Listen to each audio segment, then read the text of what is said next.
Ça commence par un petit Coca-Cola zéro.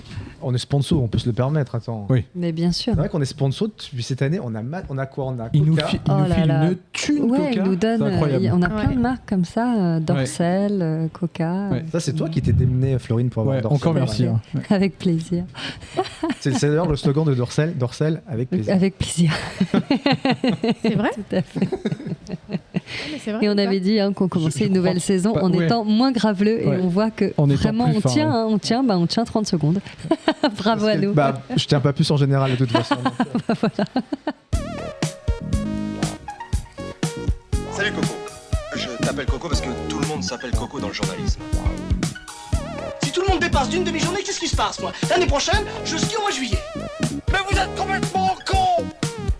Eh ben, mes cadets, mes petits frères, ça commence bien. Oh là là là là, bonjour, bonsoir et bien sûr, mais tais-toi, bienvenue dans ce nouvel épisode. C'est la rentrée, c'est la rentrée, c'est la rentrée. Il y a Marie-Manu déjà qui ne suit pas dans le délire. Qu'est-ce que c'est que cette histoire? Si, je suis, je ris. Elle revient de ses vacances et elle sue. Éclatée. Elle est éclate max de ses vacances. Et oui, c'est la rentrée, c'est le mois de septembre. Alors nous, on enregistre fin août, on va pas vous la faire à l'envers, comme disent les jeunes. Et donc voilà, c'est la rentrée, on a pris des vacances bien méritées.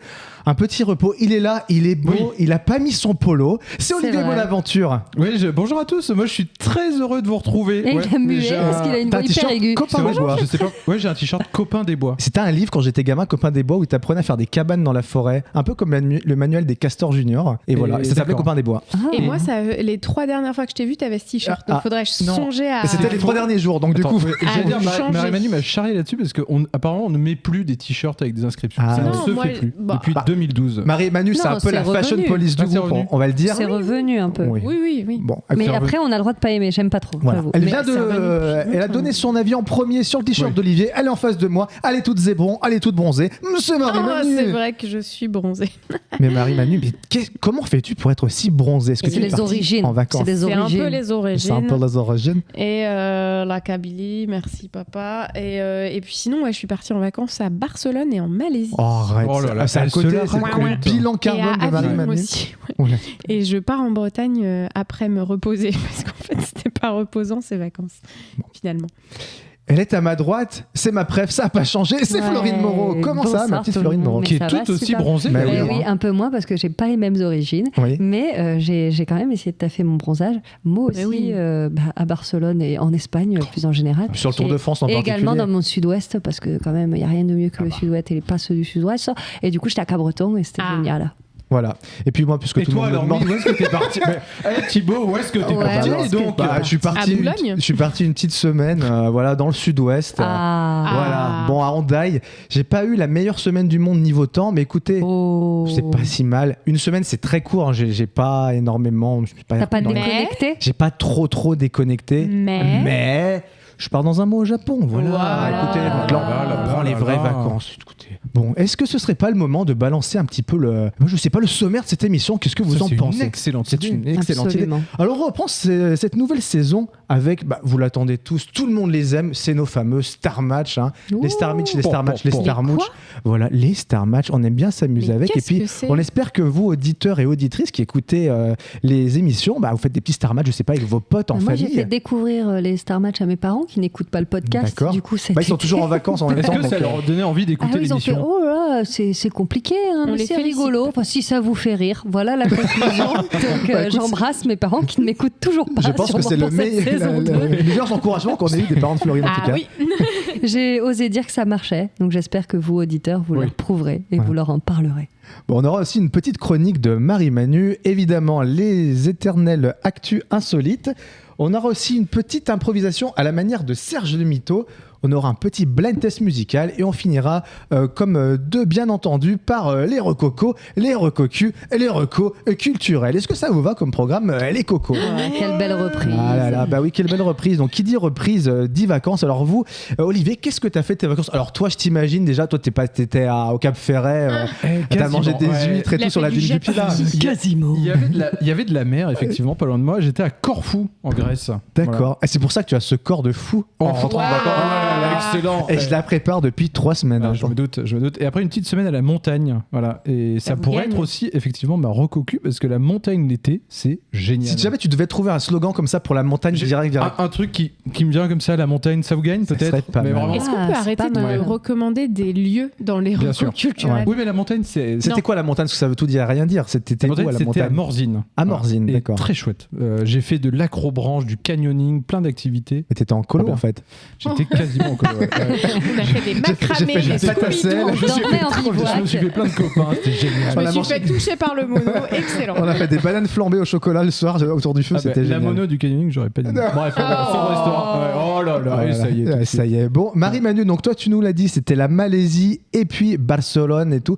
Qu'est-ce qu'on voit de beau en Malaisie là? Qu'est-ce que t'as un petit truc qui ressort de tes vacances là? Un truc? Bah je sais pas, un truc qui t'a marqué en Malaisie. Alors, à part ce que tu me disais en off, le slip d'un de tes d'un mec de piraterie d'ailleurs. Il y a un guide dans la jungle qui a voulu un peu nous draguer avec mes copines et nous a emmenés sur sa pirogue pour qu'on aille se baigner et quand on parle de sa pirogue, on parle d'une vraie pirogue, on est d'accord. Okay.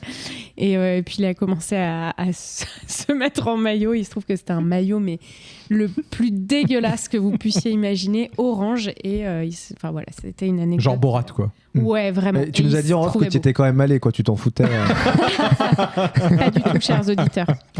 Alors la Malaisie, moi, ce qui m'a marqué dans ce pays, ça va paraître, enfin, c'est la variété des paysages, parce que île paradisiaque, jungle, ville, voilà, et surtout la variété des communautés. Il y a une communauté musulmane, donc les Malais, hindouistes et aussi chinoises. Et en fait, il n'y a pas de conflit dans ce pays, en tout cas pas ouvert, et ils cohabitent très bien entre eux. Et je trouve que c'est un bel exemple. En plus, c'est beau du coup parce que vous voyez des temples de toutes les origines, donc et des mosquées, donc ça m'a particulièrement marqué. Et donc la bouffe aussi est très variée. Oui, ça fait partie des vacances. Pour moi, la bouffe, c'est un tiers des vacances. T'as de la bouffe indienne super bonne, de la bouffe chinoise super bonne, de la bouffe de Malaisie, et puis la Thaïlande n'étant pas loin, qui est super bonne, et de la bouffe thaï, qui est super bonne. Bien sûr. D'accord. T'as été guide culinaire, il me semble, à une autre époque aussi. Hein? C'était ses critiques. Franchement, c'était super bon. C'était super bon. Je mets un vraiment, super la régalade. Ah bah, François-Régis Gaudry n'a qu'à bien se tenir. Ouais. Florine Moreau, alors toi aussi, t'es allée un peu par Mons et par Vaux. T'as fait le tour de la France, évidemment, avec le Tour de France, comme tous les mois de juillet. Exactement, c'est des sortes de pré-vacances un petit peu, où j'ai fait Espagne et France, parce que le tour commençait à Bilbao, parce que le Tour de France commence en Espagne. T'avais prévu tout un tas d'activités pendant ton Tour de France. Oui, c'est vrai que tu nous en avais parlé dans un précédent épisode. J'ai fait des petites choses, mais oui, j'en ai fait quand même. Mais j'ai eu quand même du boulot. Oui, j'ai un peu repris mon écriture. J'ai déjà essayé de tout remettre sur ordinateur, mais j'avais surtout de la lecture parce que finalement, il se trouve qu'un de mes groupes d'élèves doit participer à un festival au mois de mars et du coup, j'ai lu beaucoup de théâtre, figurez-vous. Et j'ai trouvé la pièce qu'a priori je vais faire avec eux. Donc, oui, parce qu'il faut s'y atteler dès septembre, donc ça me donnait un peu de travail. Mais voilà, le Tour de France d'abord, un petit passage au Festival d'Avignon pour se culturer un petit peu. Oui. Et ensuite, Cabreton avec les poteaux, comme chaque année maintenant, ça commence à faire, et je les embrasse très fort. Et d'ailleurs, ils ont essayé de faire la promo de notre podcast à Avignon, donc peut-être qu'à Avignon, on nous écoute, et du coup, on vous embrasse, les Avignonnais. On est passé les 1 milliard d'écoutes, donc je pense que oui, Avignon a pas mal joué dans les personnes. Et ensuite, España, parce que j'y avais pas assez vu peut-être pendant le tour, et du coup, j'ai fait un petit road trip.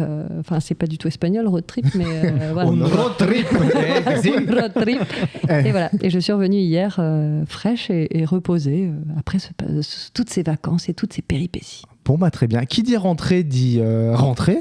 Ah oui. Ouais. J'ai posé à mort cette transition. Non, mais voilà. Non, pas du tout. Si on avait des bonnes résolutions à prendre, par exemple, vous, qu'est-ce que vous aimeriez dans ce podcast, qu'est-ce que vous voulez qu'on se dirige vers quoi? Qu'est-ce que vous aimeriez voir se développer dans cette saison 2? Si vous aviez des attentes en particulier. Marie-Manu. La clim, c'est là qu'il fait très chaud ce soir. Marie-Manu va nous faire un malaise vagal tel Nicolas Sarkozy il y a quelques années. Attendez, Olivier, est-ce que peut-être tu peux peut-être ouvrir une fenêtre au loin? Oui, je peux ouvrir une fenêtre. On est désolé, peut-être que le son sera un petit peu moins bon. Vous allez entendre les sons de la rue. Mais on a Marie-Manu qui est à la limite du malaise. Là, elle a retiré son soutien-gorge. Il y en a vraiment, c'est... Partout. Il y en a de partout. Ils sont. Est-ce que vous avez donc des attentes en moi, j'ai particulier? l'attente de continuer à vous retrouver, mes amis, pour rigoler comme ça autour de cette table avec ces micros, puis continuer à être créatif, essayer de trouver des autres petites façons d'improviser de façon auditive, parce que c'est pas évident. Donc surtout, public, si vous avez des idées, des défis à nous donner, on est carrément chaud. Ouais. Voilà. Bon bah cool. Moi Olivier, je pensais à l'inverse, à donner aussi des défis aux gens qui nous écoutent. Une espèce de jeu concours ou je sais pas quoi. Peut-être on pourrait faire participer les gens. Des auditeurs. Exactement, tu vois, qui viendraient assister aux enregistrements et voilà, répondre à des questions, je sais pas lesquelles, sur des précédents épisodes. Ça ressemble vachement au Schmilblick ton truc un peu. Un truc de jeune quoi. On a l'idée d'inviter des gens quand même sur cette saison. Oui, moi c'est ça, c'était l'espoir que j'avais de faire venir un peu plus d'invités, voilà, pour que des gens puissent nous parler de leur boulot, des gens du milieu artistique éventuellement. Moi je peux nous avoir Sim si vous voulez. D'accord. Voilà. Sim, moi je pense peux que là avoir Jane Birkin. Ah non, non, pardon, on l'embrasse. Et non mais oui, des jeux, voilà, trouver aussi d'autres concepts et puis évidemment toujours le plaisir de se retrouver. Évidemment. Et moi, si j'avais un rêve ultime à la fin, peut-être à la fin de cette saison 2. You have a dream. Si aujourd'hui vous me dites, est-ce qu'il y a un truc que tu aimerais faire, on te donne full quartier pour le faire, un petit enregistrement en live, sur scène, un petit enregistrement sur scène. Pourquoi pas peut-être commencer par pas une très grande salle, peut-être là où on fait nos matchs d'impro, la Camilienne peut-être. Pourquoi pas avoir une petite salle de 160 places, ça peut le faire. Petite salle quand même. Ouais, 160, attends, on peut le remplir. On fait 1 milliard d'écoutes par mois quand même, donc 160 places. Ça fait déjà 1 million l'Armina. Bon bah très bien, écoutez les cocos, on va plonger tête baissée dans le premier onglet de cet épisode et ce sont donc les Star Match.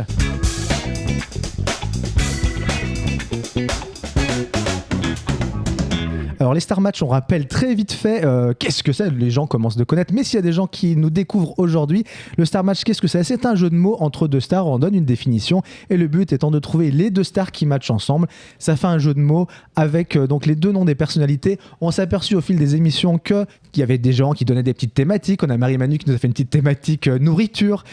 Ça match de moins en moins avec des stars, c'est plus pour faire des jeux de mots. Mais en tout cas, le but du jeu, tant que c'est drôle, ça passe. Qui a envie de se lancer dans ces Star Match ? Qui est chaud ? Moi j'en ai quelques-uns des vrais Star Match. J'ai des vrais Star Match aussi, des Star Match originels. J'en ai aussi, figure-toi. Allez Olivier, tu fanfaronnes, vas-y. Alors, c'est sur ce célèbre duo que la mort a assassiné que cette femme d'honneur aurait pu enquêter. Allez, mais je sais pas le deuxième. comment elle s'appelle la femme d'honneur ? Les Rita Mitsu. Ah non, mais j'ai Touzet. C'est les Rita Mitsu, Corinne Touzet. Bien joué. Marie-Manu ? Eh bien écoutez, moi je vous annonce quand même ma thématique. Ça va t'as une peut-être thématique vous aider. encore ? Moi aussi, J'ai une thématique sortie ciné de l'été. C'est Barbie qui a un kiki. Barbie qui a un kiki. Les gens rigolent déjà, en tout cas dehors. C'est Barbie. Les sorties ciné. Barbie ? Non. Bah non. Mais comment elle s'appelle Margot Robbie ? Presque. Margot Robbie-Tonio ? Un kiki ou une caquette. Bah on l'a. Elle nous fait des petits signes d'impro, mais il ne reste plus que 15 secondes. 15 secondes. Ça nous aide pas plus en fait. Ça. Margot Robbie tient 15 secondes ? Non. Non, elle a une caquette. On l'a pas. Bistouquette. Oui. Margot Robbie Bistouquette. Mais oui, très bien. Olivier qui est mort. Oui, très bien. Oui, d'accord, ok. si, ça marche très bien. Pardon. Je vais aller me coucher. Alors moi, j'ai une petite thématique, c'est Star Match and Holidays. Oh, yeah. Alors c'est une ancienne ministre qui a posé à la une sans oublier de se protéger du soleil. Oui. Marlène Schiappa. Non. Ah, ça pourrait, mais non, ça... Marlène Schiappa de crème solaire. Oui, c'est Marianne Schiapparasol. Bien joué, Marie-Manu. Alors moi, j'en ai un sur des personnalités qui ont fait l'actu cet été, et notamment, vous allez voir, victime d'un bad buzz cet été pour avoir critiqué les lacs du Connemara de Sarah.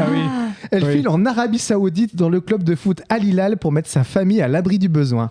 Ah putain, j'ai la première, mais j'ai pas la première Oshi. Non, c'est pas Oshi qui a critiqué. C'est pas Oshi. Non, j'ai pas suivi l'actu moi cet été. J'étais Elle file en Arabie Saoudite dans le club de foot Al Hilal pour mettre sa famille à l'abri du besoin. Alors ça, encore moins. Un footballeur très connu qui vient de signer en Arabie Saoudite. Neymar, non. Voilà.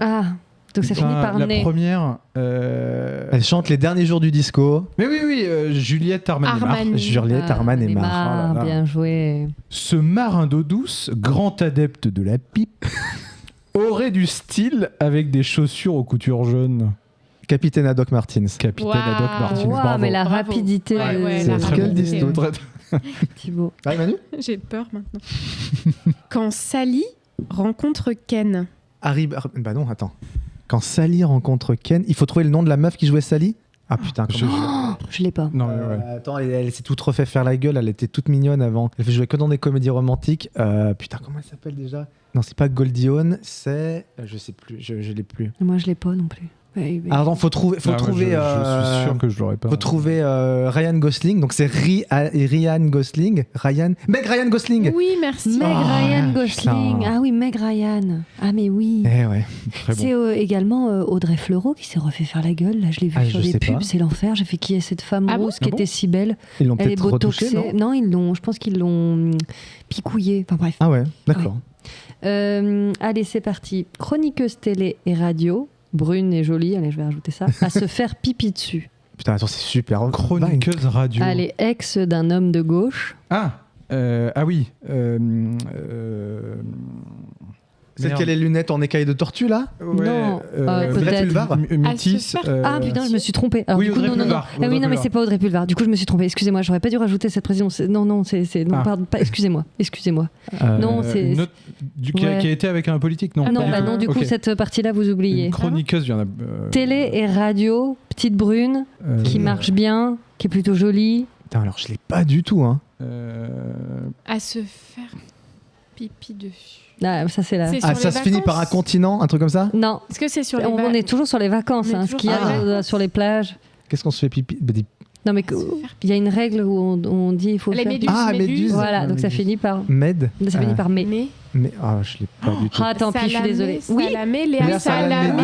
Léa Salamé-Duse. Excusez-moi. Ah oui. C'est Léa Salamé. Elle est pas vraiment brune, Léa Salamé. Elle est en l'occurrence avec un politique de gauche. Elle est avec Raphaël Glucksmann. Ouais, voilà. Bon, excusez-moi. En tout cas, j'aurais peut-être dû être un peu plus précis sur Léa Salamé. Je vous prie de m'excuser. Bon bref, pas de politique. Alors, pas de politique à table. Moi j'en ai eu d'un peu pour Olivier. Ah. Alors j'ai célèbre humoriste à moustache dont Bonave est friand, connu entre autres grâce à son célèbre sketch Je récapépète depuis le bédu.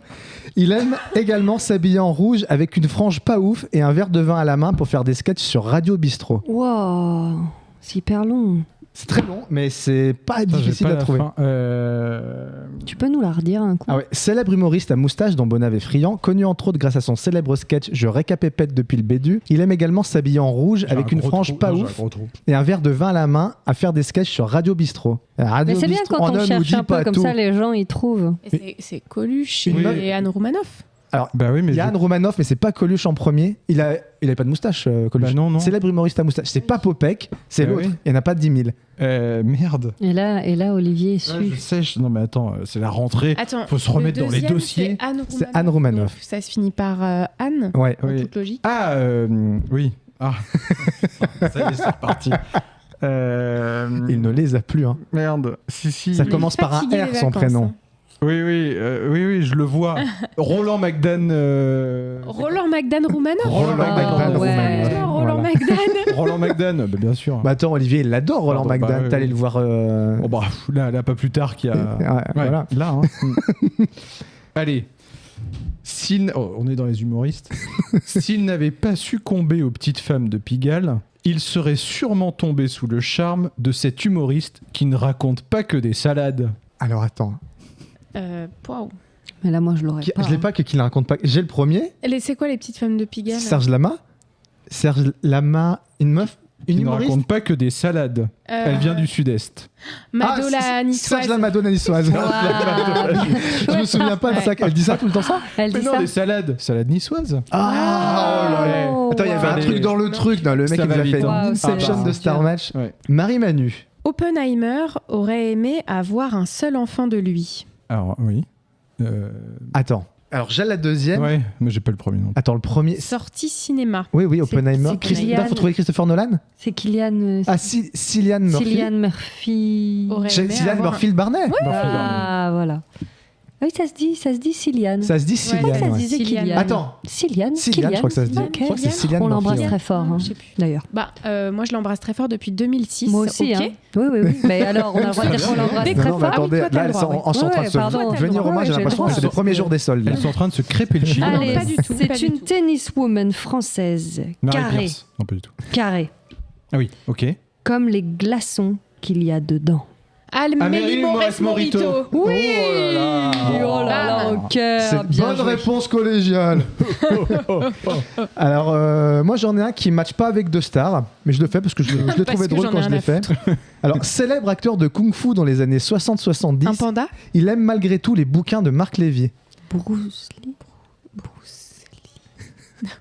Il aime malgré tout les bouquins de Marc Lévy. Bruce Lee Lian-Thuram. Non. Qui aime les vous ne trouverez pas, c'est vraiment juste pour la... J'ai Bruce Lee, des trucs pas ouf. Ah oui, d'accord. Bruce Lee, des trucs... Vous trouverez... On casse l'ordre, c'est Marie-Manu. Très bien. Elle s'aère le cul d'ailleurs. Ça ne dérange pas si je suis en culotte. Les gars, classe. Allez, cassons l'ordre. Alors, sortie ciné. Encore. Oui. Et oui, c'est la thématique. Elle parle de sodomie. Oh. Et c'est ouf. Quoi ouais. Sortie cinéma. Bah oui, mais attends, elle parle de sodomie, sortie cinéma, elle me pointe. Elle parle de sodomie dans celle un qui passe. sketch. Oui, c'est ça, c'est notre. Oui. Et c'est complètement Blanche Gardin. Et c'est complètement quoi? C'est quoi ton deuxième truc? Complètement dingo. Blanche Gardin-Glingo? Non. Blanche Gardingo? Blanche Gardin. C'est un film, le deuxième truc, il faut trouver d'un qui commence par d'un. Non, c'est un jeu de mots. Blanche Gardin. Blanche Garde... Je sais pas. J'ai pas le nom du... Blanche Gardin-Gris. C'est un film. Non, c'est pas... J'ai rien compris. C'est la thématique. Pour Dalida, personne l'a jamais compris. On Blanche comprend. Gardin joue dans Yannick. Oui. D'accord, très bien. Ah, et elle joue dans le film aussi avec Pierre Ninet qui sort. Ok, bah écoute, ouais, très bien. Vas-y, Olivier. Allez. Cette mannequin aurait déclaré au début de sa relation avec Ken vouloir y aller tout doucement. Barbie. Exactement. Quoi, j'ai pas compris. Bibi qui chantait tout doucement. Oui. Tout doucement. Cette mannequin aurait déclaré au début de sa relation avec Ken donc c'est Barbie. vouloir y aller tout doucement. Poupée, quoi. Oui, d'accord. Okay. Oui, mais c'était pour complexifier un peu le truc. Tu sais que j'ai failli la faire, mais je ne trouvais pas la manière de l'expliquer. Ah bah, tu vois. Bruel en a fait une belle chanson, Barbie Ali. Oh là là. Excellent. On la coupera peut-être au montage, celle-ci. Allez, c'est le dernier Ballon d'Or. 1 ou 2 pièces? 1 ou 2 pièces? C'est le dernier Ballon d'Or. Attends, le dernier Ballon d'Or. Non, le dernier Ballon d'Or, c'est. Je sais pas. Ronaldo. Non, c'est le. Putain, c'est le français. C'est. Merde, putain. Ah, je vais dire Kamel, mais c'est pas du tout Karim Benzema. Une ou deux pièces? Karim Benzema maillot de bain. Bah oui, Marie-Manu, Karim Benzema. J'avais les pièces de monnaie, je l'ai pas du tout dedans. Bah bien sûr. Merci Marie-Manu. Alors, moi j'ai groupe ivoirien du genre Zouglou qui n'est pas le dernier sur le Gaou. Ils arrivent à écouler leurs disques sous forme d'escroquerie, également connue comme cercle de dons d'abondance ou d'écoute. What? Attends, alors la deuxième partie. Dans le groupe ivoirien machin, ils arrivent à écouler leurs disques sous forme d'escroquerie, également connu comme cercle de dons d'abondance ou d'écoute. Tu sais, le système pour... Système D? Non, Magic System. Oui. Mais je vois de quoi tu... Système pyramidal. Magic System pyramidal. Ah ouais, la définition était chiadée quand même. Et j'en ai un qui me vient. Bah vas-y. Vas-y. Oublie que t'as aucune chance, vas-y fonce. Hein. Pareil, spécial. C'est un nazi qui sort avec Ken. Klaus Barbie. Ouais. Florine. Oui, il se cache sous les draps pour faire cuire ses merguez. C'est encore un truc de l'été, ça? Oui, moi je suis surtout l'été.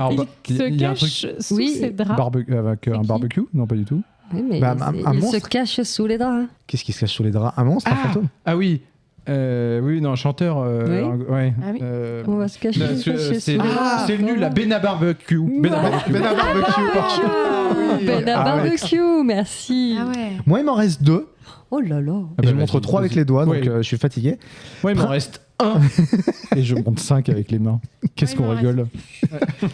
Princesse légendaire aux oreilles pointues d'un jeu Nintendo que le héros tout de verre vêtu doit sauver, elle peut aussi profiter de sa position dominante pour échanger des faveurs sexuelles contre l'obtention d'un appartement.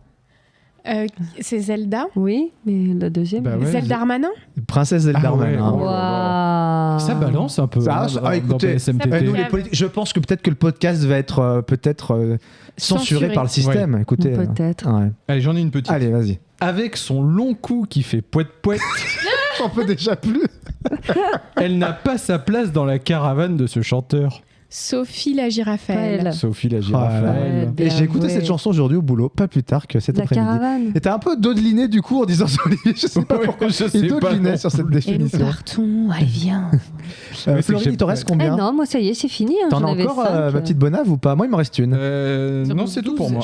Écoutez, je vais faire ma dernière. Célèbre artiste espagnol, connu notamment pour sa peinture Guernica, il n'est pas contre poser quelques mesures en mode Zumba Caféo. Picasso Somanes. Somanes. Je savais que Marie Marouane. Moi j'avais Picasso. Jamais eu la deuxième, moi non plus. Pardon, on n'a pas la même culture. En même temps, c'est une bonne culture, Picasso, mais pas le. Je suis allée au musée Picasso, excusez-moi. Moi, je suis pas allée au musée Somanes. Mais t'as été au musée Picasso, mais je suis désolée de te dire que Guernica, il est à Madrid. Non, Guernica, il est là où il est mort parce que je l'ai vu. Il est à Madrid. Alors moi, j'ai vu une repro de Guernica à Mougins, là où il est mort. C'est n'importe quoi. Non, il est au Reina Sofia de Madrid. Il est à Madrid. C'est un tableau qui est énorme. Il est magnifique. Mais moi, il dégouline. Il dégouline. Parce qu'ils ont chaud à Madrid. Non, mais moi, en fait, c'est le truc qui m'avait perturbé quand j'ai été le voir, c'est que dans toutes les représentations, finalement, dans les manuels et tout ça, ils lissent. Et quand t'arrives, tu vois qu'il y a énormément de dégouline. J'ai jamais fait gaffe. Les traits de nature dégouline. Non, moi, c'est la taille à laquelle je m'attendais. Je pensais que c'était un petit tableau. Moi, je m'attendais vraiment. Et en fait, c'est un truc énorme. Ça fait quoi? Ça fait 2 mètres par 3. Obama. Et donc, on en finira par cette conclusion pour Florine Moreau, Picasso dégouline, a priori. C'est ça. Oui. Bon, on va tout de suite passer à la chronique de notre amie Marie-Manu.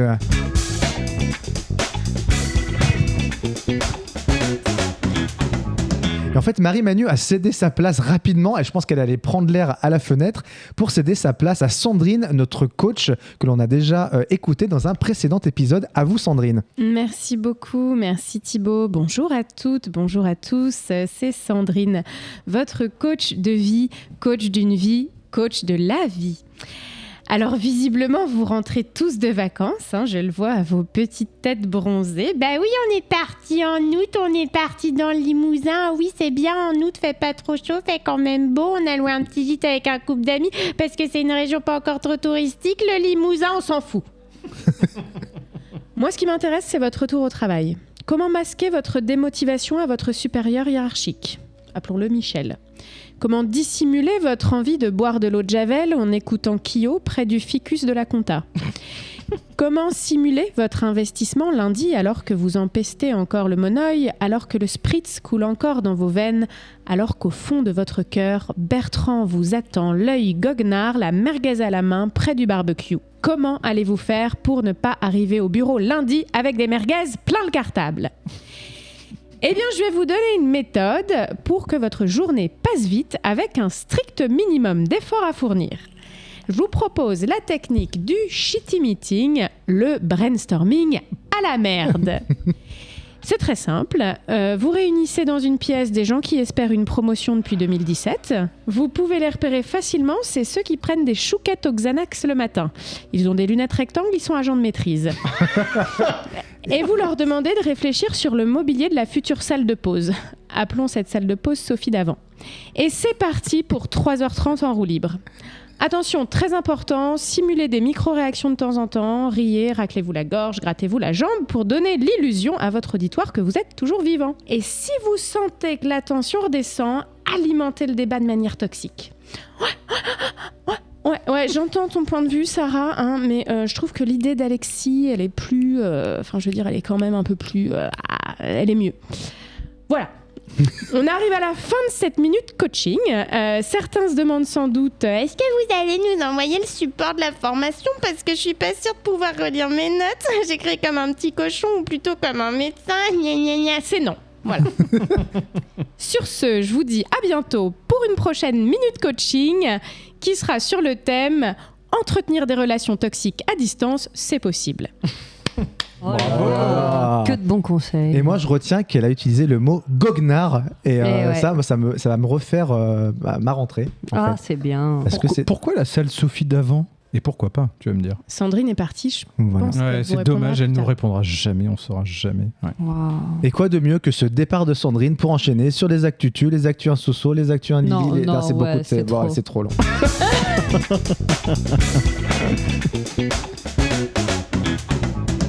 Alors les actus insolites, les amis, qu'est-ce que c'est évidemment? Alors tourne ton ordinateur, voilà, parce que comme ça on va me reprocher de tricher alors que je suis assez forte. Parce qu'elle se met toujours à ma droite et donc voilà, c'est vrai qu'on la soupçonne parfois, de trichouiller, très souvent, de trichouiller en regardant Pourtant, mon c'est écran. pas le genre. Elle est plutôt carrée, Florine. Mais oui. Elle triche pas. Hein. Non. Moi, je triche jamais. Je suis réglo avec tout, surtout dans alors là, tout ce qui est finance. Voilà. Tout. Compta. Voilà. J'embrasse les équipes du Tour de France et leurs notes de frais. C'est là d'où vient cette référence. Ils nous écoutent. Qu'est-ce qui a été un peu le fil rouge de cette année dernière sur les actus insolites? À votre avis, de quoi on a parlé plusieurs fois? De chaussettes, de chenilles. On a parlé de chenilles. Et figurez-vous qu'en France, cette année, ça a été un peu l'année de la chenille 2023. Ça s'est un peu tiré la bourre de tous les côtés, puisqu'on était resté sur les précédentes émissions sur le record de la chenille de l'Armada de Rouen, avec notre ami de la Chenille School Academy. Eh bien, figurez-vous que cette chenille aurait peut-être été battue cet été lors du festival de la Route du Rock.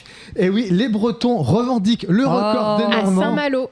Alors, on nous dit que le précédent record, c'était 3940.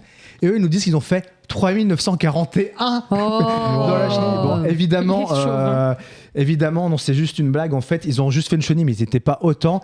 Et pour essayer d'homologuer ça, ils ont fait venir un huissier de justesse. Oh là là, l'humour était omniprésent.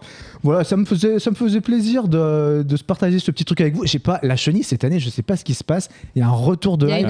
C'était complètement ringard. Et cette année, ça va peut-être être discipline olympique pour Paris 2024. Mais je crois qu'ils sont en pourparlers. Hein. Le gars qui a lancé ça, non seulement il l'a très bien fait, mais il est arrivé pile dans la tendance chenillesque finalement. Mais c'est l'avenir, la chenille, en fait. Bah, c'est déjà le passé. Mais c'est parce qu'en fait, on était un peu depuis 2 ans sans contact. Là, il a suffi de mettre les mains sur les épaules, les mains sur la taille, tout le monde était content. Mais moi, je trouve que la chenille, c'est vraiment un truc qui regroupe même... C'est ça, et puis tu peux vraiment avoir des gens de tous les milieux. Allez, vas-y, une petite chenille. De tous les âges. Bah, c'est ça, c'est vraiment ce truc-là. Par contre, moi, je suis chenille, épaule ou taille, mais pas la chenille un peu relou, tu sais, où tu mets la jambe, la main, le bras à travers les jambes et tu tiens le devant par derrière.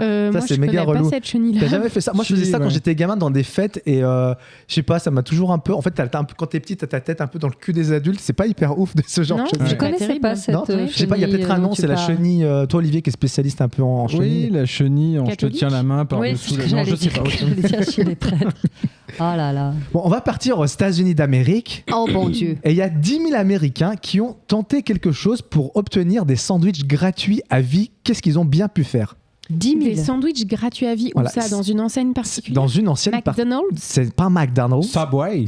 C'est Subway. C'est Subway. Donc Subway a lancé un concours pour faire gagner à un Américain, parce que ça se passe aux États-Unis, des sandwichs gratuits à vie. Mais que fallait-il faire? Il fallait s'habiller en homme sandwich et se balader pour faire de la pub pour Subway. Non, c'est un truc qui est beaucoup plus, ça se dit, impliquant. Non, implicatif. Il fallait porter la marque partout sur soi, non? Non. C'est déjà pas mal de s'habiller en sandwich.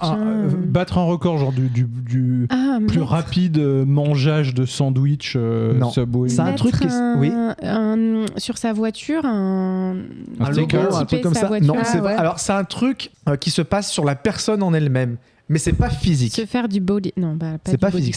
Si vous cherchez genre un tatouage, c'est pas un tatouage Subway. C'est publier des choses sur son Instagram ou ses réseaux sociaux sur Subway ou un truc comme ça. Non, c'est quelque chose qui, sans vous en dire trop, qui change... Allez, je vais vous dire à peu près la moitié de la réponse. Ça change l'identité de la personne. Hein? Et par conséquent, ça lui change un peu sa vie, on va dire. Waouh, changer de nom? C'est ça. Non, s'appeler Subway? C'est ça, exactement. Si la personne changeait de prénom pour s'appeler Subway, elle gagnait des sandwichs à vie. Et les Américains sont tarés. Il y en a 10 000 qui s'appellent Subway à cause de ça. Alors non, il y en a 10 000 qui ont tenté le truc. Et l'enseigne, si tu veux, c'est... Alors, elle payait les frais de justice qui étaient l'équivalent de $750 pour changer officiellement de nom. Le gagnant aura 4 mois pour modifier son prénom et devra porter la preuve à l'enseigne pour profiter de sa récompense. Et alors, quand on lit dans les petites lignes du contrat, il est spécifié que le gagnant n'aura pas littéralement des sandwichs à vie, mais qu'il bénéficiera de cartes cadeaux de l'équivalent de $50,000. Voilà, en plus de cela, l'heureux élu sera désigné officiellement, je cite, le plus grand fan des sandwichs Subway du pays. Génial, ça, c'est quand même pas mal. Et je sais pas si vous avez déjà mangé Subway, mais je pense que... C'est horrible. Je préfère ne manger du sable, en fait. Ouais. Mais les Subway aux États-Unis sont bien meilleurs que les Subway français. Ouais. Parce que moi, j'ai découvert aux États-Unis avec notre ami Basile, qu'on embrasse. Et on avait bien aimé Subway. Je suis retournée en France et j'ai fait, mais c'est dégueu. Ça rend malade. Moi, ça me rend vraiment malade. Mais non, il y a des bons trucs. Il y a des wraps super bons. Et on parlait de tatouage. Et figurez-vous, vous avez lancé un concours il y a quelques années où il fallait se faire tatouer le logo Subway. Il y a quelqu'un qui l'a fait pour avoir des sandwichs à vie. Donc Subway est plutôt fait très souvent ce genre de truc. Ça leur fait de la pub évidemment. Mais c'est vrai que je sais pas. Il a changé son prénom en Subway, on atteint des limites pas possibles. Le tatouage, c'est déjà pas mal aussi. J'ai déjà vu des gens qui avaient un McDo sur la cheville et on les avait pas payés, je pense. Donc tu vois, il y a des gens tarés. On va partir en Chine maintenant et on va parler d'un sujet, on va dire un petit peu plus morose, on va dire.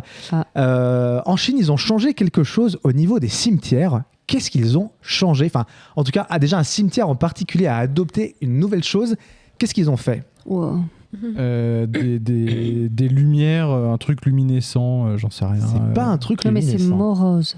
Non, je dis morose parce qu'on parle de la mort. En fait, c'est sur le thème de la mort, mais... au contraire, ils ont essayé de rendre ça gai avec des petites décos. Je sais mais pas. C'est déjà assez gai pour moi. Okay. Non. Alors, les cimetières. Essayez de raisonner en termes. On est en Chine et quelle est la première chose à laquelle on pense quand on pense Chine ? On les a brûlés. Il y a beaucoup de gens. Il y a énormément de gens en Chine. On peut pas les ils ont enterrer. optimisé l'espace d'une certaine manière. Voilà, c'est ça. Il y a une histoire d'optimisation. Ils ont fait des immeubles. Des immeubles de tombes. Ah ouais, ils ont empilé, non ? Non, ils ont creusé. Ah non, ils ont fait au contraire, à l'inverse, comme des fausses souterrains, ou un mur, comme avec des trucs. Ouais, mais ça se fait comme pour les gens incinérer. Un peu. Il y a de l'incinération. Ils ont mais c'est un système d'incinération un peu particulier, du coup, sinon ce serait pas une action. On les brûle avec d'autres choses. Non.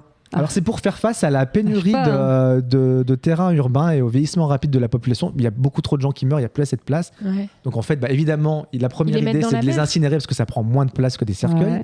Ouais. Mais incinérer des gens, mettre des urnes, ça prend de la place aussi. Ah, quand même. Donc en gros... ils ont changé les urnes pour des choses un peu digitales, non ? Exactement.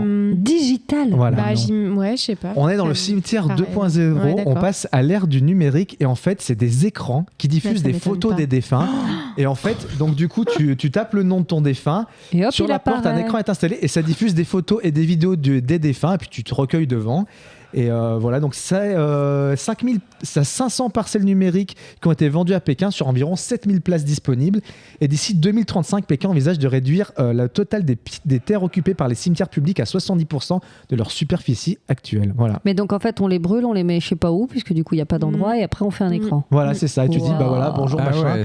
Et donc en gros ça revient aussi, c'est un coût économique parce que ça revient 3 fois moins cher qu'un enterrement traditionnel. Ah oui, forcément. Voilà. D'accord, écoutez... Je sais pas, mais je pense qu'on va... Alors en France, on n'a pas encore ces problèmes-là, mais peut-être pas forcément pour des questions de place, mais peut-être pour des questions de modernité ou de choses comme ça.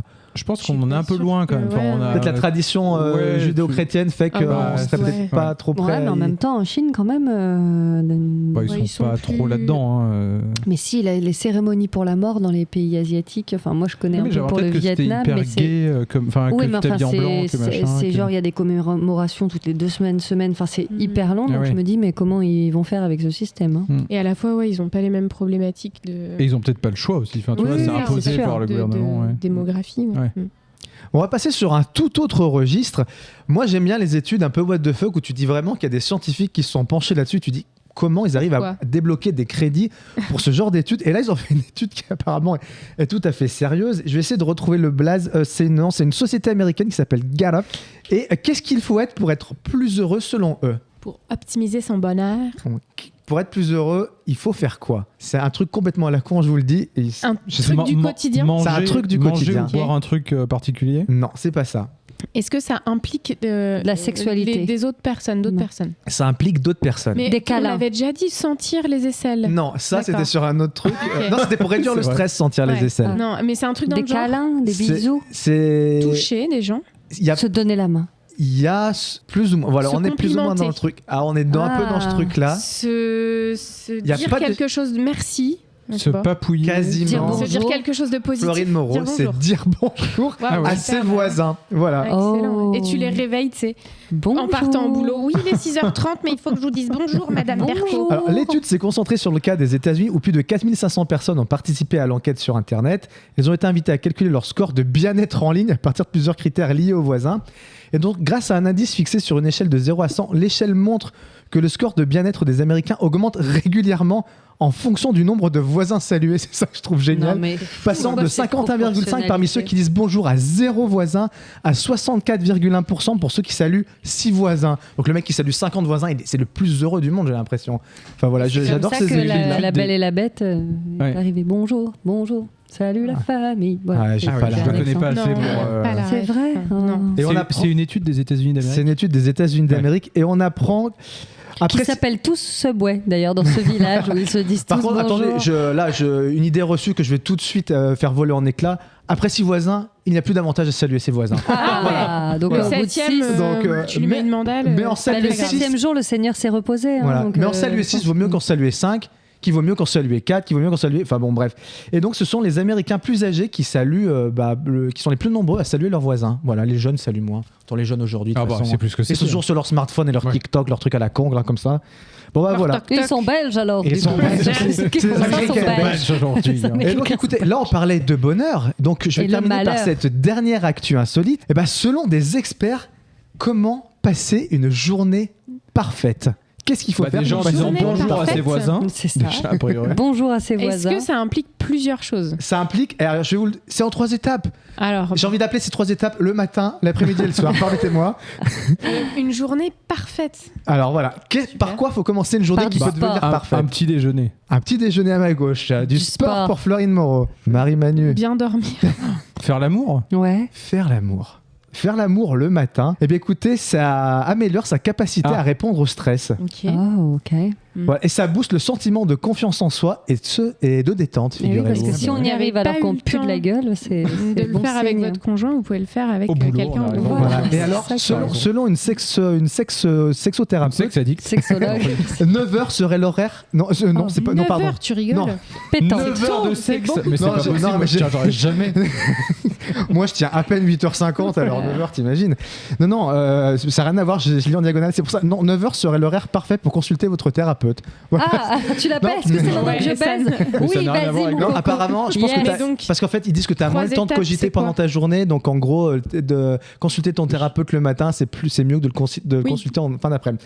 L'après-midi, qu'est-ce qu'il faut faire? Non, attends, le matin, il faut consulter son thérapeute ou il faut baiser le matin? Le matin, il faut baiser et éventuellement, si tu as un thérapeute, essaie d'y aller vers 9h. Et si tu baises ton thérapeute, tu mènes l'utile à l'agréable. Il faut baiser avant 9h. Ça fait tôt quand même cette histoire. C'est pour des gens qui se lèvent tôt. C'est la France qui se lève tôt, monsieur. Le monde appartient.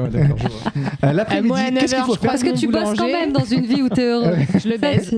A priori, tu bosses, oui. Tu bosses dans une vie où t'es heureux. Marie-Manu, ça y est, c'est la chaleur qui lui fait raconter n'importe quoi. Donc, deuxième étape, l'après-midi.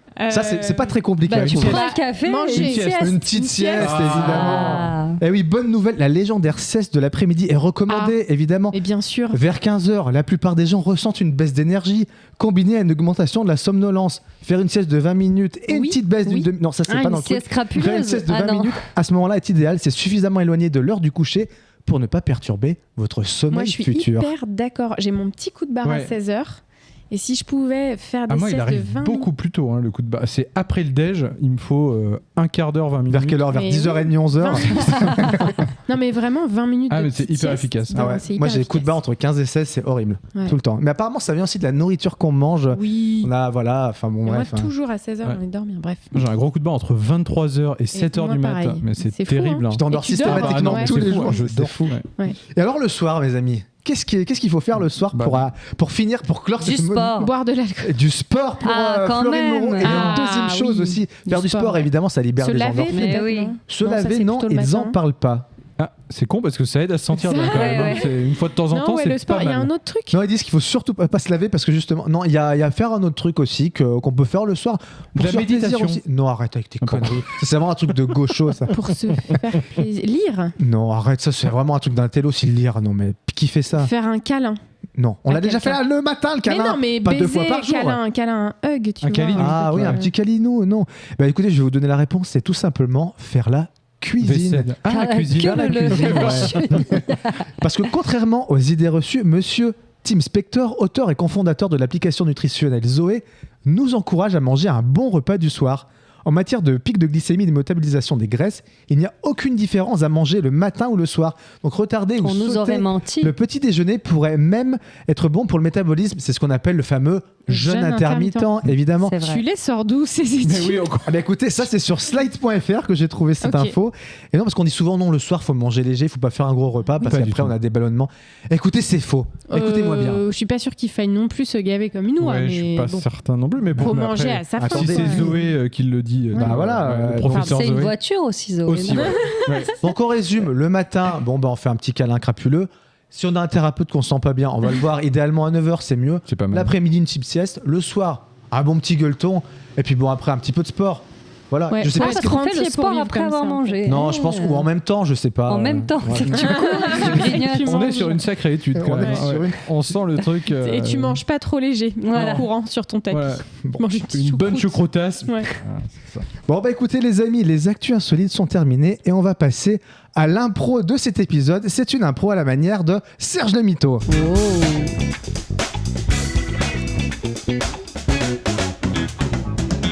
Et donc entre-temps, on a fermé les fenêtres parce qu'on sait pas, peut-être que le son est merdique depuis le début de l'épisode, on n'en sait rien, mais il fait beaucoup trop chaud, donc on s'était dit, on va ouvrir pour avoir moins chaud. Voilà, qu'à cela ne tienne. Je pense que ça va être écoutable normalement, il n'y a pas de souci. Peut-être qu'avec la magie de la post-prod, on fera des trucs, je sais pas, on va voir.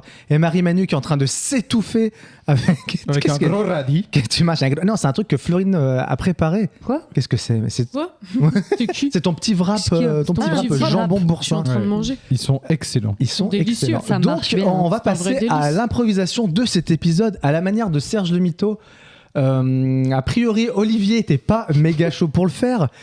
Écoutez, je vais me saucer, je vais le faire. Ouais, bah fonce. Marie-Manu, tu montes nous deux. Tu penses qu'on le fait à deux, un duo? Si tu as envie d'intervenir, Olivier, tu peux intervenir si tu as envie. Qui me balance un sujet ou 2 sujets, je choisis un des deux. Voilà. Évidemment, on ne s'est pas consulté en off pour ces sujets, ils vont être donnés. Comment tu as sauvé le peuple ouïghour? Peuple ouïghour, d'accord, ok. Et le jour où tu as été arrêté par le FBI. Alors, le peuple ouïghour ou le jour où j'ai été arrêté par le FBI. Mais tu peux être arrêté par le FBI pour avoir sauvé le peuple ouïghour aussi, ouais. Non, mais ou arrêté par les Ouïghours. Non, mais ça va, c'est bon, j'ai compris. C'était tout simple. En fait, je suis allé chez Aram pour me payer une nouvelle paire de pompes. Tu vois, et la meuf, elle me dit tu fais du combien? Je dis à ton avis, t'es vendeuse de chaussures ou pas? Si je dois te donner ma taille. Elle fait ok, toi t'as un 45. Je fais ouais. Je suis un 45. Donc elle me file mes pompes et là, le drame, quoi. Je quitte mes pompes et la chaussette trouée. Elle fait non, mais là, monsieur, je vous sers pas. Si elle a la chaussette trouée, je vous sers pas. Je fais quoi? Tu me sers pas? Moi, je te paye. Je vais t'acheter une paire de pompes en 45 et tu me sers pas. Tant que vous avez pas des chaussettes neuves, je vous sers pas. Ok, c'est comme ça. Donc je remets mes pompes, je remets mes grolles. Je vais à Uniqlo. Je regarde la paire de chaussettes, 18 balles la paire de chaussettes. Ok, je regarde, 100% coton. Je fais ok, ça me va, 18 balles, 100% coton, ça se défend. Made in quoi? Made in China. Ah ouais, made in China. Ok, je regarde sur mon téléphone, je suis sur l'iPhone 17. Il n'est pas encore sorti, vous inquiétez pas. Je regarde sur l'iPhone 17. Chaussettes Uniqlo, 19 €, fabriquées en Chine, mais fabriquées par qui? Qu'est-ce que je vois pas? Fabriquées par qui alors? Par qui, ouais. Par les Ouïghours. Voilà. Donc qu'est-ce que je fais? Moi, j'ai pas envie de payer. Je connais le dossier Ouïghour, je sais que c'est des gens qui sont payés une misère. Et mes chaussettes, 19 € la paire de chaussettes en coton quand même. Donc qu'est-ce que je fais? Ni une ni deux, je pars à l'aéroport. Donnez-moi le premier billet pour les Ouïghours. Donc la meuf me dit, elle regarde, ouais, Ouïghour, c'est $2300. Ouïghourland. Ouïghourland. Ça s'appelait avant Ouïghourland, maintenant c'est Ouïghour tout court, parce que ça faisait trop américain. Elle me dit $2300. Je lui dis, ah ouais, donc là c'est Charles de Gaulle, on paye en dollars. Pas de problème, j'avais une liasse de 5000 sur moi. Donc je lui donne ma liasse de 5000. Évidemment, il n'y a plus de place en première classe, donc le chauffeur me dit, parce que ça s'appelle des chauffeurs maintenant, les pilotes d'avion, il me dit, si tu as envie, tu te mets avec nous dans le cockpit et puis tu boufferas comme nous. Donc ils ont mangé blanquette de veau avec pastis, je peux te dire qu'on s'est bien marré. Et en dessert, c'était des cocobates, tu sais, les petits trucs Haribo, les petits réglisses fourrés noirs avec de la pâte d'amande. J'ai bouffé tous les roses, putain, j'ai eu une chiasse en retournant. Enfin bon, bref. Donc je descends de l'aéroport, il y avait une escale à Dublin. Me demande pas pourquoi on est passé par Dublin. On a fait Dublin-Dubaï. Que des trucs en dub. On arrivait à Ouïghour City, donc qui est la capitale de Ouïghour. Et là j'ai fait vous avez vu cette paire de chaussettes là, c'est 19 balles. On la vend 19 balles en France. Vous trouvez ça normal? Les gens ont commencé à venir à m'agripper. On fait non, c'est pas normal. Sauf que nous, on peut pas manifester parce que si on manifeste, on est dans la répression. Je fais bah ouais, bienvenue en France les gars. Ah ouais, parce que moi je peux dénoncer aussi en France. Quand tu veux manifester, tu te prends des coups de LBD dans la gueule. Je dis alors moi je connais bien le dos parce que j'ai pas mal manifesté cet hiver là contre Macron là. Je leur dis ok, les gars, vos usines aujourd'hui elles vont être fermées, personne ne va travailler. Ils m'ont dit ok, personne travaille. Je leur dis ouais, personne travaille et vos heures sup pas payées. Ils m'ont dit c'est pas grave, déjà on avait des heures sup, on n'était pas payés. Je fais ah ok. Je suis le nouveau Georges Clémenceau. Avec moi vous aurez 5 semaines de congés payés et peut-être des jours de RTT. Vous verrez, vous comprendrez. J'arrive dans la première usine, qu'est-ce que je vois? Uniqlo marqué dessus. Je fais, ça doit être l'usine d'Uniqlo. Je percute vite. Je regarde. Que des fils de coton. Et qu'est-ce qu'il y a à côté? Un champ de coton. Et des mecs qui ramassent du coton toute la journée. Et là, je vois dans un coin la machine qui fabrique mes chaussettes. Et là, je vais voir le contremaître, parce que ça s'appelle comme ça. Je lui parle en ouïghour. Je lui fais attendez une autre condition. Il me dit Wate. Je réponds Wate. Il me dit Watekaba. Watekaba, c'est ça? Le mec me dit, là je vous traduis parce que je pense que personne comprend. Il m'a dit la chaussette, ça revenait à 15 centimes. Il me la vend 19 balles. Je lui dis, c'est honteux. Et eux, combien ils sont payés? Il me fait wakalase. Avec des lacets, il me dit. Ils sont payés avec des lacets et ils se font taper à coups de lacets aussi. Je trouve que c'est ouf. Donc du coup, je dis aux autres, vous arrêtez de bosser. Tant que je suis dans cette église, personne bosse. C'était dans une église. Pas dans une église, mais je me suis pris un peu pour Dieu sur le coup. Je dis, tant que je suis dans cette usine, personne bosse. Il n'y a pas une paire de chaussettes à 19 € qui sort aujourd'hui. Et je peux te dire que tout le monde m'a écouté. Il commence à faire des banderoles. Ouais Serge, on est avec toi. Enfin, tout ça en ouïghour. Wate Serge, Kalasai.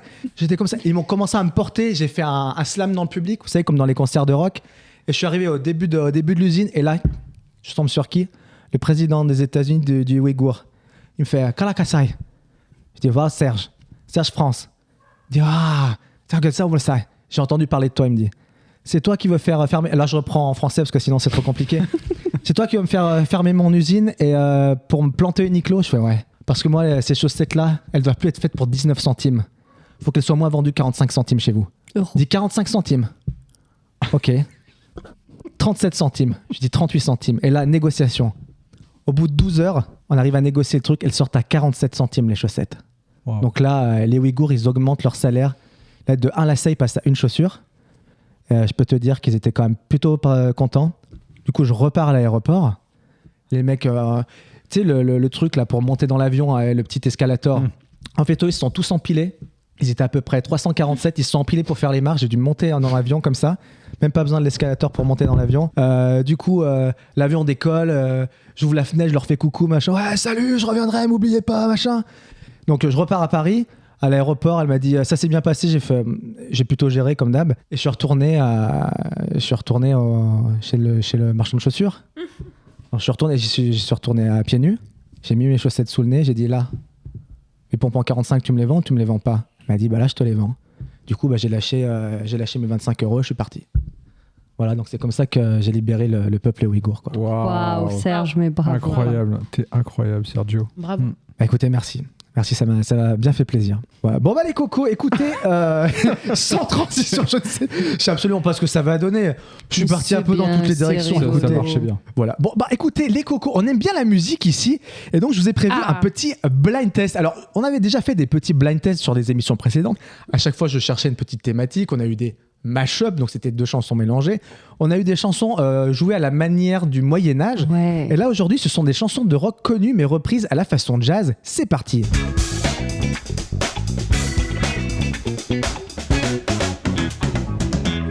Alors, je vous ai pris des chansons très très connues et vous allez essayer de trouver, donc reprises de façon jazzy. Je vais vous épargner de me trouver l'interprète parce que les 3/4 sont pas très très connus ou peut-être très connus dans le milieu du jazz, mais en tout cas, je pense que nous n'avons pas les connaissances nécessaires pour les deviner. Je vous demande juste de me trouver la chanson originale et si vous êtes un peu chaud, de me trouver le groupe original. C'est parti.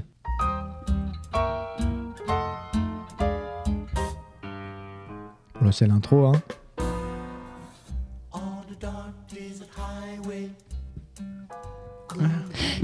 c'est Highway to Hell. Non, c'est Hotel California. Hotel California. Le groupe, vous trouvez ou pas? Le groupe, c'est... Oui. C'était les Eagles. Mais les Eagles. Ouais. On peut encore écouter un peu? Ouais. Donc on est que sur des chansons rock. Faut connaître les paroles, hein, parce que sinon... Ouais. Là, le refrain? Non. Je crois que le refrain arrive pas tout de suite. Voilà. Mais voilà, faut connaître un peu. Oui, si, on connaît un peu le truc, évidemment. Moi, c'est vraiment les paroles que Ouais. Mais Highway to Hell, j'avais la même. Moi aussi, j'ai cru, j'ai entendu Highway, j'ai foncé comme une belle. Attention, c'est parti. Celle-ci est très connue et je pense que vous allez même trouver au niveau des premières notes parce que c'est une des chansons de rock les plus connues avec les premières notes. C'est parti. Ah oui. Ah oui, bah c'est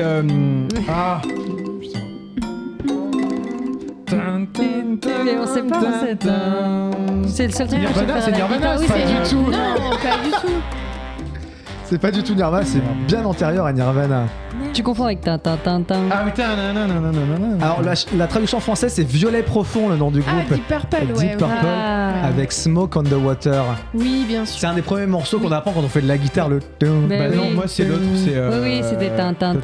C'est très Smells Like Teen Spirit. C'est toujours Like Teen Spirit, ouais, bon, enfin bref. Oui, bon, bah voilà. Pas une dedans, comme d'habitude. Jazz me perturbe énormément. Bah oui. J'ai perdu mon... Ouais, ce soir t'es nul en blind test. Maintenant t'as trouvé, c'est elle qui a trouvé. Oui, sans mojo. C'est parti, celle-ci aussi très connue.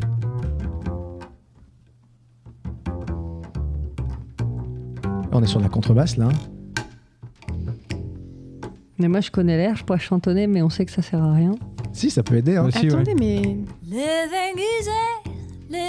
Bah non, je suis perdue. Ok, c'est Highway to Hell. C'est Highway to Hell. C'est tout à l'heure déjà. Ah bah oui. Eh bah il fallait le dire sur cette chanson-là et pas sur une chanson qui n'était pas Highway to Hell. Oui. Moi, c'est mieux du coup. Voilà, Marie-Manuelle commence à se chauffer là tranquillement, elle va trouver. Voilà. Olivier, il est déprimant. Je suis désolé, j'ai pas de Topalov pour toi, Olivier, non plus. Hein. Alors celle-ci aussi, elle est très très connue. C'est parti. On est sur une version un peu bossa nova. Là, pour le coup, vous pouvez pas trouver pour l'instant. Il n'y a pas de truc encore trop significatif. Ça c'est... To You, c'est... Non, attends, non. Je me tais. Oasis. Wonderwall d'Oasis. Voilà. Ah bah oui. Oui, Wonderwall d'Oasis. Comment il m'a retenu la main. About you now. On aime bien cette chanson là. Ouais, bah on la trouve déjà donc c'est... On a envie de boire une pina colada autour de la piscine de Cergy Pontoise. La piscine de Cergy Pontoise, la piscine. La piscine de Cergy Pontoise. Attendez, celle-ci normalement vous allez la trouver même dès les premières notes si vous êtes un peu chaud. Oui. Ah oui.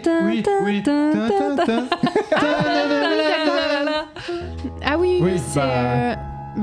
Ah oui, bien sûr, c'est comme Dream ou... Mais bien sûr, c'est la musique de fin de Fight Club. Exactement. C'est les Pixies. Les Pixies, Where is my mind? Where is my mind? Voilà, Olivier, il est dépité. Tous les ados à qui j'ai animé les cours, oui, c'est ça. Mais on a, en fait, je l'ai, mais j'ai pas le nom du machin, quoi. C'est tout. Des artistes, tout simplement. Moi, je les ai vus en concert. Voilà, les Pixies. Il y a fort longtemps. Oui, c'est vrai que ça a été popularisé par. Moi, j'ai vu Serge Lama en concert et j'en fais pas. Moi, j'arrive à le chanter direct, mais après.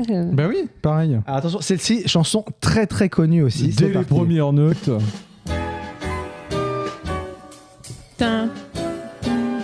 Non, là tu peux pas l'avoir. I Can Get No. Can Get No, Satisfaction des Rolling Stones. C'est bon. Olivier, on en a jeté son casque de rage. Si c'est bon, Marie-Manu, là on a été bonne. Ouais. Oh là, il est dégoûté, hein. Tu détestes quand je fais en fait des... Mais non, mais je l'ai après coup, quoi. Oui. Une fois que vous le dites... Oui, bah évidemment. Quand t'as la réponse, tu trouves, en fait. Ça, exactement. Ouais, en fait, c'est tout le principe du blind test, c'est qu'en fait, c'est de trouver le plus rapidement possible, du coup. Ah, mais c'est ça, en fait. Bah oui. Allez, celle-ci, un poil plus compliqué, mais la chanson reste quand même très très connue. This thing called love, I just... Ouais, Florine, tu l'as. Ça, je l'ai pas. Florine, elle a la rythmique parce que la chanson est plus rapide en vrai, la vraie chanson. Non.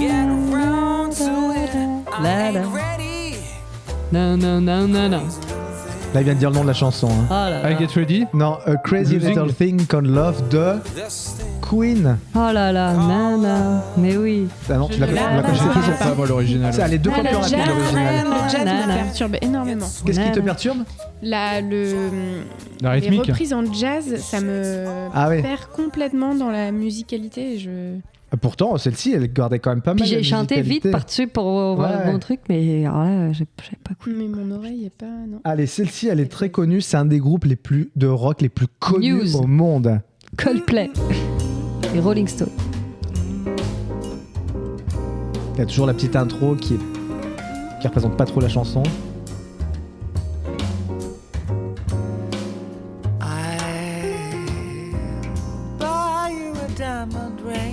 It makes you feel alright. Na na na na na na na na na na na na.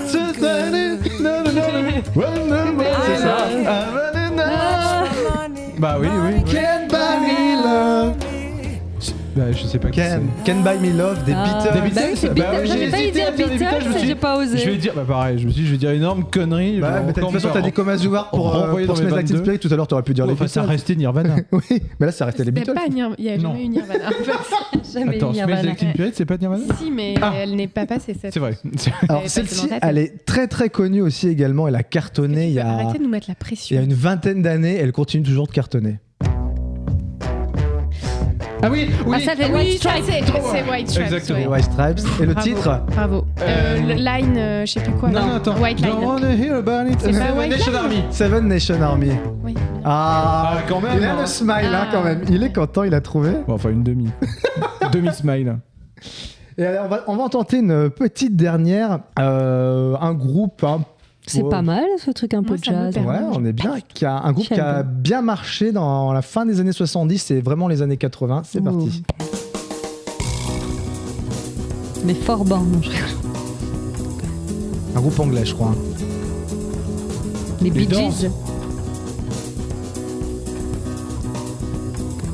Earth, Wind and Fire. Non.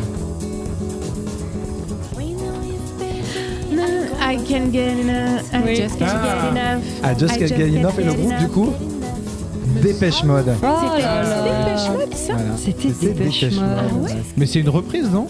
Non, c'est une vraie chanson de Dépêche Mode à la base, ouais. Ah, c'est Dépêche Mode qui a fait cette chanson. Ouais. Je découvre, je ne savais pas. Et figurez-vous qu'il y a genre, je crois, une quinzaine d'années, il y avait un groupe français qui s'appelait Delpech Mode qui mélangeait des chansons de Michel Delpech avec des musiques de Dépêche Mode. Et sur cette chanson-là, il chantait le Loir-et-Cher, c'est Ma famille habite dans le Loir-et-Cher, j'en ne compte pas de manière, c'est dans le Loir-et-Cher. Voilà, Delpech Mode, ils ont fait 3-4 chansons, c'était assez drôle. Voilà. Bon, bah les amis, on arrive tranquillement vers la fin de cet épisode. Est-ce que ce groupe a un Spotify? Delpech Mode? Non, les reprises là. Non, là c'est sur un album qui s'appelle Rock in Jazz, voilà, qui est sorti il y a 5-6 ans. Il y a la même chose avec le reggae, tu pourras faire ça. Eh ben écoutez, je regarderai avec des reprises reggae pour un prochain blind test, sans souci. Et on va passer maintenant au Rococo, au Rococu, au Rococulture.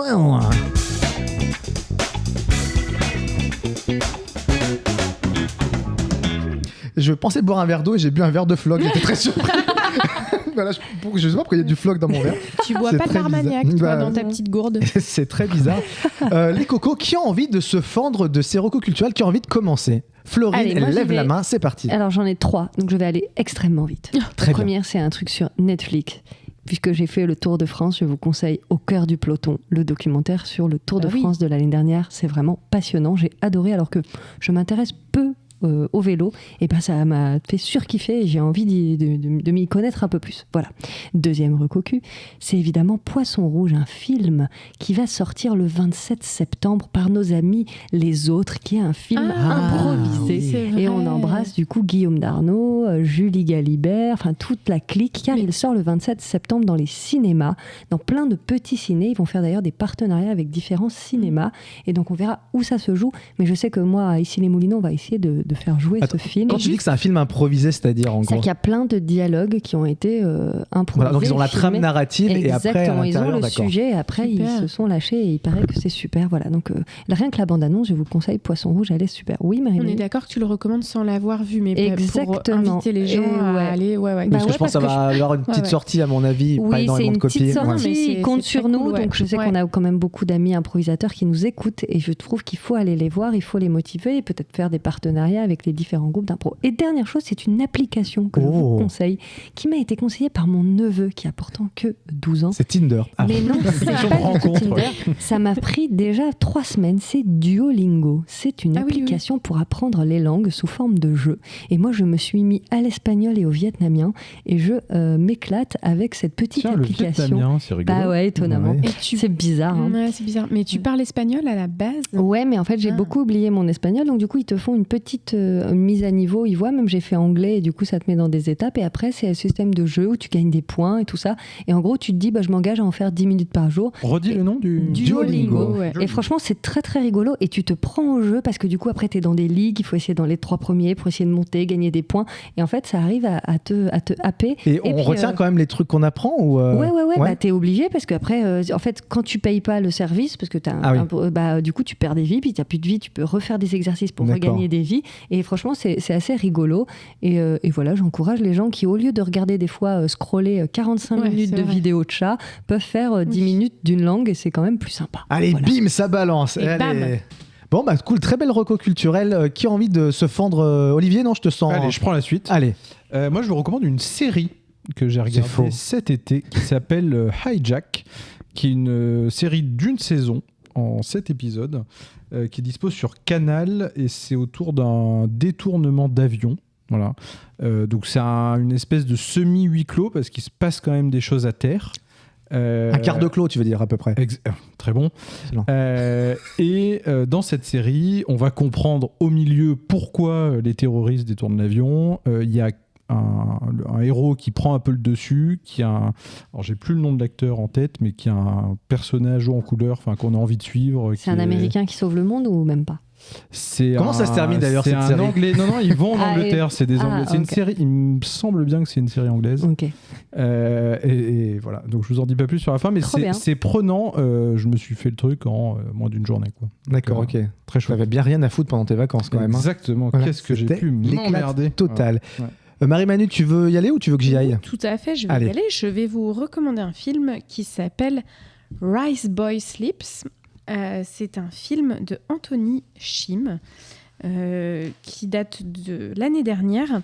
C'est l'histoire d'une mère célibataire coréenne qui élève son fils donc toute seule et qui part s'installer à Londres. Ils immigrent à Londres. Et donc, c'est sur déjà la relation d'une mère et son fils et aussi sur l'intégration, le racisme quand on est jeune aussi, comment on s'intègre dans une nouvelle communauté. Je l'ai trouvé émouvant. Voilà. Et puis, je vais recommander un livre qui s'appelle, dont vous avez peut-être entendu parler puisqu'il a eu le Goncourt, c'est L'Anomalie de Hervé Tellier. Oui, Et en fait, je le recommande et je le recommande parce que j'aimerais avoir l'avis des auditeurs du podcast. J'ai pas eu l'occasion d'en discuter avec quelqu'un qui l'avait lu et moi, il y a des choses que j'ai aimées et des choses qui m'ont dérangée. Moi aussi, on peut en discuter après, Marie-Manu. Ouais, et du coup, c'était plus une recommandation, mais interactive pour en discuter parce que j'adhère pas à tout. Et pour autant, c'est quand même un livre, je pense que tu vas être d'accord, qui capte l'attention et qu'on a envie de lire jusqu'au bout. Voilà, j'en dis pas plus. Très bien. Mais écoutez, je vais terminer ces recommandations culturelles par 3 recommandations aussi également. Je vais essayer d'être assez rapide dessus. On a bossé. Et hasard du calendrier, je ne sais pas pourquoi je dis ça, parce que ça n'a vraiment aucun rapport. Mes 3 recommandations sont basées sur des prénoms, figurez-vous. Alors le premier, ça va être une série qui est sur Apple TV+, qui s'appelle Ted Lasso. Alors le pitch, très rapidement, c'est un entraîneur de foot américain qui a fait monter une petite équipe en première division et en fait qui est engagé en Angleterre pour coacher une équipe de foot classique, sauf qu'il n'y connaît absolument rien en foot. Et donc voilà, et c'est très très drôle, c'est parfois émouvant. L'acteur principal est très très bon, vraiment. La série est terminée il y a 3 saisons. Les épisodes sont assez courts, c'est des épisodes de 26 minutes et ça se suit, je trouve, allègrement. Toi, Olivier, t'as regardé, t'es un peu plus réservé sur la saison 2, peut-être. J'ai adoré la première saison, et par contre, j'ai complètement décroché sur la deuxième. J'ai regardé 3 épisodes, et on perd un peu le fil du football, qui est quand même le point de départ. Et j'ai trouvé ça dommage. Mais effectivement, le personnage est hyper attachant, et t'as cette espèce de dualité américain-anglais qui est très sympa. Ok, moi je suis pas encore arrivé à la saison 2, mais je trouve que la saison 1 est très prometteuse. J'en avais entendu beaucoup de bien, et pour l'instant je suis pas déçu. J'espère que je vais te contredire sur la saison 2. Le deuxième, c'est un film aussi qui est uniquement disponible sur MyCanal. C'est une toute petite sortie. Ça s'appelle Stéphane, donc un autre prénom.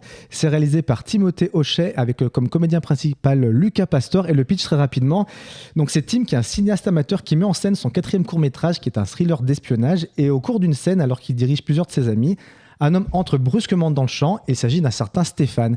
Et ce personnage, on ne sait pas trop ce qu'il est. Il est un peu étrange, on ne sait pas trop. Le film est filmé en found footage, vous savez, c'est comme le truc à la manière du projet Blair Witch, c'est quelqu'un qui filme avec une caméra et on a retrouvé les rushs de cette caméra-là. C'est un peu angoissant, c'est un peu drôle aussi, et surtout mention spéciale au comédien principal Lucas Pastor qui est absolument génial. Et moi j'aimerais le voir dans des courts-métrages au cinéma parce que pour moi, je pense que c'est un vrai grand acteur. J'ai pas trop envie d'en dévoiler sur le film parce qu'il y a un truc un petit peu étrange que j'ai pas envie de dire, mais en tout cas vraiment grosse mention pour Lucas Pastor. C'est un truc un peu de niche, donc faut être un peu plus curieux pour découvrir ce genre de film. C'est pas des trucs qu'on a l'habitude de voir, c'est pour ça que c'est un peu que sur MyCanal, mais je trouve que ça vaut le détour. C'est une proposition de cinéma un peu différente. Et je vais terminer par un 3e prénom qui est Yannick, le nouveau film de Quentin Dupieux sorti le 2 août au cinéma. Donc c'est avec Pio Marmaille, Blanche Gardin, Sébastien Chassagne et Raphaël Quenard que l'on voit absolument de partout cette année dans des séries, dans des films, qui est un comédien que j'adore. Et le pitch tout simplement, c'est en fait une comédie de boulevard qui est jouée au théâtre et qui est pas terrible. Et au bout d'une dizaine de minutes, il y a un spectateur qui se lève dans le public pendant que Marie-Manu se mouche hors micro, même si on l'entend toujours. Et donc voilà, il y a un spectateur qui se lève pour interpeller les comédiens sur scène en leur disant que ce qu'ils jouent, c'est de la merde. Et là, va se passer d'autres choses. C'est très drôle, c'est émouvant. Le film est très court, il dure 1h06. Donc voilà, si vous avez 1h15 à tuer, allez le voir au cinéma. Vraiment, c'est un très très bon film. Moi, j'aime beaucoup l'univers de Quentin Dupieux qui fait beaucoup d'absurde en général. Et là, c'est peut-être son film le moins absurde, c'est peut-être le plus accessible. Et c'est vraiment très très drôle. Et voilà, comme disent les jeunes, masterclass de Raphaël Quenard qui est exceptionnel. J'espère qu'il va avoir la révélation masculine l'année prochaine au César parce qu'il le mérite. C'est vraiment un super acteur. Marie-Manu ? Il joue dans une série sur des braquages, des arnaques dans le milieu du parfum. Oui, alors c'est un film qui est sorti sur Netflix qui s'appelle Cash, que j'ai vu, qui est pas mal aussi. Voilà. D'accord. Et il jouait aussi, il avait un second rôle, je crois que dans la dernière saison de Family Business sur Netflix avec Jonathan Cohen, voilà, où il était très bon. Et alors Cash, pas mal du coup. Cash, c'est pas mal, c'est pas mal, c'est pas mal foutu. Et je me permets de rajouter, qui n'est pas une reco culturelle, mais c'est quand même un petit clin d'œil à mes comparses du podcast, sauf Olivier. Il y a également la saison de L'amour est dans le pré qui reprend. Voilà. Ah oui, je pense que nos WhatsApp vont tourner tous les lundis soirs devant. Voilà, c'est le petit plaisir coupable. C'est ça. Voilà. Les copains, est-ce que vous êtes contents que l'on se soit retrouvés pour cette belle rentrée podcastique, je sais pas comment dire, podcastique. Bien sûr. Ouais. Non, il fait très chaud. Là, on a fini enregistré, il est 3h30 du mat, on n'en peut plus.